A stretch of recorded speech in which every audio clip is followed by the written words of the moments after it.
ganap na po sa lahat. So ito na po yung bagyo at may bagyong darating guys. So ito na po yun. Yan yung kalangitan namin ngayon. Ito yung mahangin po siya. Lakas po yung ulan. Ito po yung kakapasok pa lang dito ng bagyo. Pinapasok talaga siya sa areas of responsibility ng aming lugar sa Mindanao. Kung makikita nyo po guys, sobrang madilim. So, ayan po na ulan.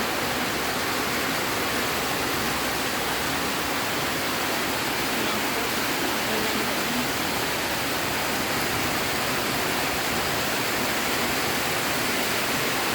So Lord God, sana po ingatan mo po yung mga tao na nasa mga bulubundukin ngayon kasi